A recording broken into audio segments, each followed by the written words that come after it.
मैं आपको सुना रहा हूं अपनी मंडली की सदस्य कंचन पंत की लिखी कहानी दो राहें। कहानी के पहले हिस्से में आपने सुना कि रश्मि नाम की एक लड़की अपना घर, अपना शहर छोड़कर एक अनजान सफर पर निकलती है। रश्मि नई नई अफसर बनी है और अपने किसी फैसले की वजह से मुश्किल में पड़ गई है। ऐसा क्या फैसला ले लिया था रश्मि ने और क्या होगा उस फैसले का अंजाम? जानने के लिए सुनते हैं कहानी का दूसरा हिस्सा, दो राहें पार्ट 2। रात आधी से ज्यादा बीत चुकी थी। ट्रेन नींद के आगोश में थी। रश्मि की उदास नजरें खिड़की पर टिकी हुई थीं।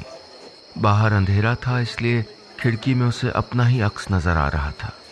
सूखा चेहरा, आंखों के नीचे पड़े गड्ढे, बिखरे हुए बाल।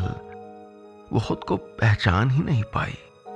क्या ये वही लड़की थी जिसे कॉलेज में स्टाइल आइकॉन कहा जाता था? एक उदास हंसी उसके चेहरे पर आकर चली गई। बाहर अभी अभी जालंधर कैंट स्टेशन गुजरा था, यानी सुबह होने में कुछ ही वक्त था। पिछली बार जब उसने इस ट्रेन से सफर किया था तो पापा साथ थे। कोई 15 साल की रही होगी वो तब। उन्हें तो सिर्फ आगरा तक ही जाना था, लेकिन पापा ने बताया था कि नवयुग एक्सप्रेस जम्मू तवी से मैंगलोर जाती है और इससे लंबा रूट देश में बस 2 ही ट्रेनों का है। 47 आवर्स! कौन बैठ सकता है इतनी देर तक एक ट्रेन में? लोग फ्लाइट से क्यों नहीं चले जाते? उसने तब हैरानी से पूछा था। लेकिन आज वो इस ट्रेन में चढ़ी ही थी इस लंबे रूट की वजह से। उसने नहीं सोचा था कि कहाँ रुकना है। बस अपने शहर से जितना दूर हो सके उतना दूर चले जाने के लिए वो नवयुग एक्सप्रेस में सवार हो गई थी। जिन 12 राज्यों से ये ट्रेन गुजरती थी उनमें से कोई तो होगा जहां ये बदनामी, ये खौफ उसका पीछा नहीं कर पाएगा। पिछले 3-4 महीनों में जो हुआ उसकी याद आते ही रश्मि सिहर गई। उसे लगा जैसे ट्रेन रास्ता बदलकर धड़धड़ाती हुई उसके जहन में घुस आई हो। उसे फिर वो मनहूस दिन याद आ गया जब ये कहानी शुरू हुई थी। दोपहर का वक्त था। रश्मि ऑफिस में बैठी बहुत देर से एक फाइल के पन्ने पलट रही थी। कौशिक जी, चाको जी, आप दोनों मेरे कमरे में आइए फौरन। अचानक कुछ नोटिस करके उसने तेज आवाज में कहा। अब तक रश्मि को सबसे प्यार और लिहाज से ही बात करते देखा था उन्होंने, और आज पहली बार उसकी आवाज में अफसर वाली ठसक थी। दोनों कमरे में पहुंचे तो रश्मि वही फाइल खोले बैठी थी। बैठिए, उसने फाइल से नजरें हटाए बिना कहा। जब वो बैठ गए तो उसने फाइल कौशिक जी की ओर बढ़ा दी। बोली, ये क्या है? कौशिक जी कुछ देर तक अपना चश्मा एडजस्ट करते हुए फाइल को देखते रहे, फिर फाइल रश्मि की तरफ बढ़ाकर बोले, कावा उधमपुर रोड योजना है, पीडब्ल्यूडी और ग्राम पंचायत मिलकर बना रहे हैं, सब ठीक ही तो है। ठीक नहीं है कौशिक जी, मैप देखा आपने रोड का? रश्मि की आवाज थोड़ा तेज हो गई थी। इतने दिन से यही बात थी जो उसको खटक रही थी, लेकिन समझ नहीं आ रही थी। पुराने वीडियो ने उसको जो हैंडओवर दिया था उसके हिसाब से ये रोड बनाई ही इसीलिए जा रही थी ताकि कावा किसान मंडी तक गाड़ियां जा सकें।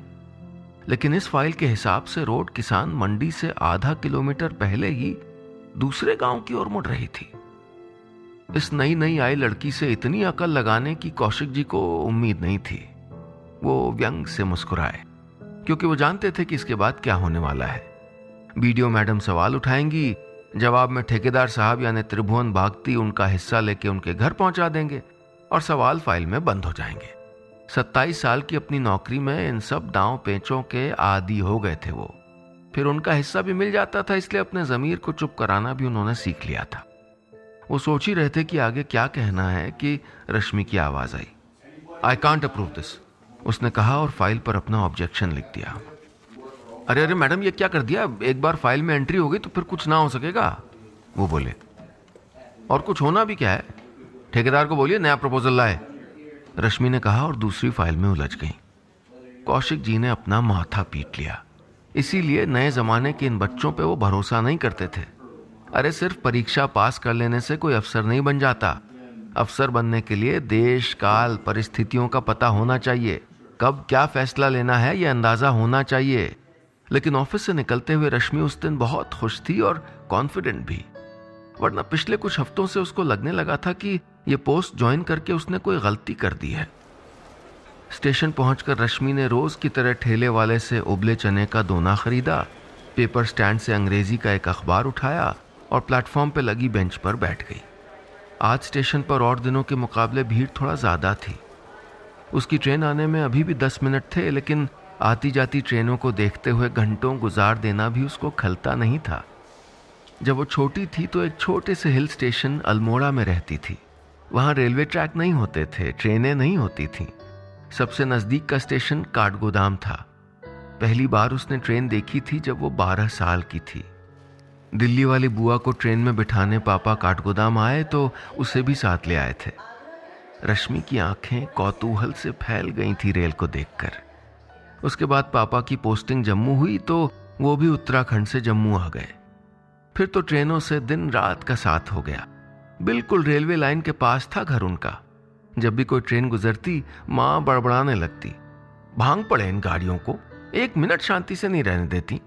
पर रश्मि और पापा छत पर बैठकर मूंगफली खाते रहते और आती जाती ट्रेनों को देखते रहते। पता नहीं पापा को भी ट्रैक पर दौड़ती ट्रेनें देखना पसंद था या वो सिर्फ इसलिए उसके साथ बैठते थे क्योंकि रश्मि को अच्छा लगता था। अब पापा नहीं थे, लेकिन चलती ट्रेनों को देखना रश्मि को आज भी उतना ही पसंद था। पता नहीं क्यों, पर उसे लगता था कि इन ट्रेनों में सिर्फ मुसाफिर नहीं, उनके सपने, उनकी उम्मीदें भी सफर करते हैं। जम्मू से उधमपुर के रास्ते दिल्ली को जाने वाली जम्मू तवी एक्सप्रेस प्लेटफॉर्म संख्या 2 पर आ चुकी है। अनाउंसमेंट सुनकर रश्मि बेंच से उठकर ट्रेन की ओर बढ़ गई। उसने एक खाली सीट पर अपना पर्स रखा और खुद भी बैठ गई। तभी 2 लोग उसके कंपार्टमेंट में घुसे और उसके सामने की सीट पर बैठ गए। नमस्कार मैडम, उनमें से एक ने मुस्कुराते हुए कहा। हेलो, रश्मि ने सर को जरा झुकाकर धीरे से कहा। सरकारी अधिकारी होने की वजह से राह चलते अक्सर दुआ सलाम करने वाले, हाल चाल पूछने वाले मिल ही जाते थे, इसलिए उसने उनकी तरफ ज़्यादा ध्यान नहीं दिया। हमारा उधमपुर पसंद तो आ रहा है ना आपको? कोई दिक्कत हो तो बताइएगा, यहाँ सब अपने ही लोग हैं। उस आदमी ने जब दोबारा कहा तो रश्मि ने इस बार उसे गौर से देखा। 50-52 साल के उस आदमी की शक्ल ही बता रही थी कि वो पैसे वाला भी है और पावर वाला भी। मेहंदी से डाई किए हुए बाल, आंखों पर नीले रिम वाला चश्मा, कलाई पर स्टाइलिश घड़ी और बंद गले वाला नेवी ब्लू सूट। बात भी शराफत से ही कर रहा था वो शख्स। फिर भी रश्मि न जाने क्यों अनकंफर्टेबल हो गई। थैंक यू, उसने पीछा छुड़ाने वाले अंदाज में कहा, लेकिन वो शख्स शायद पीछा छुड़ाने के अंदाज से आया ही नहीं था। बोला, पहचाना नहीं शायद आपने? कोई बात नहीं, नई नई आई हैं शहर में, हो जाता है। वैसे मेरा नाम त्रिभुवन बागती है। त्रिभुवन बागती, ये नाम कुछ सुना सुना सा लगा। दिमाग पर जरा जोर लगाया तो रश्मि को याद भी आ गया। उसने आज ही सुना था ये नाम कौशिक जी के मुंह से। कावा गांव की सड़क वाले जिस प्रोजेक्ट पे उसने ऑब्जेक्शन लगाया था, उसी का ठेकेदार त्रिभुवन बागती था ये। दोपहर को कौशिक जी ने उसको बताया था कि बागती से दुश्मनी मोल लेकर वो ठीक नहीं कर रही हैं। देखिए मैडम, साफ कहना सुखी रहना। आपको भी इस इलाके की ज़्यादा समझ नहीं है, लेकिन त्रिभुवन बागती के काम में यहाँ का कोई अफसर अड़ंगा नहीं लगाता। कौशिक जी ने कहा तो रश्मि चिढ़ गई। बोली, क्यों? कलेक्टर है क्या कहीं का ये बागती? कौशिक जी ने उसको ऐसे देखा जैसे क्लास में कोई स्टूपिड सा सवाल पूछने पर टीचर स्टूडेंट को देखता है। फिर बोले, कलेक्टर है तो नहीं, पर कई कलेक्टर हैं उसकी जेब में, इसीलिए कह रहे हैं कि इस मामले को यहीं सुलटा दीजिए वरना मुश्किल हो जाएगी। कौशिक जी की टोन और उनकी ऊंची आवाज से रश्मि को गुस्सा तो बहुत आया, लेकिन उनकी उम्र का लिहाज करके वो चुप हो गई। अरे कहाँ खो गई रश्मि जी? बागती की आवाज से रश्मि ख्यालों से बाहर आई। कावा वाली रोड पे सुना है आपको कुछ आपत्तियां हैं? बागती की बात सुनकर रश्मि हैरान रह गई। फाइल में ऑब्जेक्शन वाली बात डिपार्टमेंट तो क्या, अभी उसके कमरे से बाहर भी नहीं गई थी। बागती जी, आपसे मिलकर खुशी हुई, लेकिन दफ्तर की बातें मैं ऐसे रास्ते चलते नहीं करती। आप कल दफ्तर आ जाइए, डिस्कस कर लेते हैं। उसकी आवाज़ की तलखी को बागती ने भी भांप लिया। फिर भी चेहरे की मुस्कान को छटाक भर भी कम किए बिना वो बोला, बस 1 मिनट की तो बात है, कहाँ दफ्तर के चक्कर लगाते रहेंगे हम। रश्मि ने एक तीखी नज़र उस पर डाली, फिर कुछ सोचकर बोली, बताइए। लेकिन इससे पहले कि बागती कुछ कहता वो खुद ही बोल पड़ी। चलिए मैं ही शुरू करती हूँ। मैं विदेश की नौकरी का ऑफर छोड़कर उधमपुर आई हूँ तो उधमपुर छोड़कर किसी दूर देहात के गांव में भी जा सकती हूँ, इसलिए ट्रांसफ़र की धमकी मुझ पे काम नहीं करेगी। ये नौकरी पावर या पैसे के लिए नहीं की है, इसलिए प्रमोशन ना होने का अफसोस भी नहीं होगा। और कोई मेरे पीछे गुंडे भिजवाएगा, मुझे धमकियाँ दिलवाएगा तो सर उसका भी फ़ायदा नहीं, क्योंकि मरने से ऐसा ख़ास डर लगता नहीं मुझको। बस यही बताना था आपको। मेरा स्टेशन आ रहा है, if you could excuse me. Bagti चुपचाप रश्मि की बात सुनता रहा। बीच में सिर्फ एक बार रश्मि ने उसके चेहरे पर गुस्सा देखा, लेकिन जब तक रश्मि की बात खत्म हुई उसका चेहरा भावहीन हो चुका था। रश्मि को उम्मीद थी कि बागती उसे धमकी देगा, अपनी ताकत का धौंस दिखाएगा या उसकी इंसल्ट करेगा, लेकिन उसने एक शब्द भी नहीं कहा। बस उठा और हाथ जोड़कर बोला, अच्छा लगा जी आपसे मिलकर। फिर उसने अपने साथ बैठे दूसरे आदमी को इशारा किया। उस आदमी ने फुर्ती से अपने बैग से एक मिठाई का डिब्बा और गिफ्ट रैप किया हुआ बॉक्स निकाला और रश्मि की ओर बढ़ा दिया। बागती बोला, ये हमारे उधमपुर की तरफ से है आपके लिए। और इससे पहले कि रश्मि कुछ कहती, वो फुर्ती से उठा और अपने साथी के साथ उठकर चला गया। उस रात रश्मि देर तक छत पर बैठी रही। बात करने में त्रिभुवन बागती उसे गुंडा या बाहुबली नहीं लगा जैसा कि लोग कहते हैं, लेकिन जिन सर्द आंखों से उसने रश्मि को देखा वो सिहर गई थी। अखबारों में, टीवी में लोगों के मुंह से ईमानदार अधिकारियों को धमकी मिलने की खबरें उसने सैकड़ों बार पढ़ी सुनी थी, लेकिन आज जो हुआ उसे वो किस श्रेणी में रखे उसे समझ नहीं आ रहा था। फिलहाल वो सिर्फ इतना जानती थी कि उस फाइल पर ऑब्जेक्शन लगाने के बाद उसे सुकून बहुत मिला था। लगा था कि कुछ ठीक किया है। इस बात को 2 महीने हो चुके थे। बागती की तरफ से न कोई धमकी मिली थी, न ही कोई मिलने आया था। रश्मि उसे भूलकर अपने काम में व्यस्त हो गई थी। बेईमानी की तरह ईमानदारी की भी लत होती है और रश्मि को वही लत लग गई थी।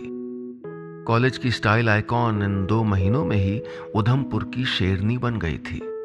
उधमपुर की शेरनी, पता नहीं किसने ये वाहियात नाम रख दिया था उसका, लेकिन सोशल मीडिया पर उसका यही नाम छाया हुआ था।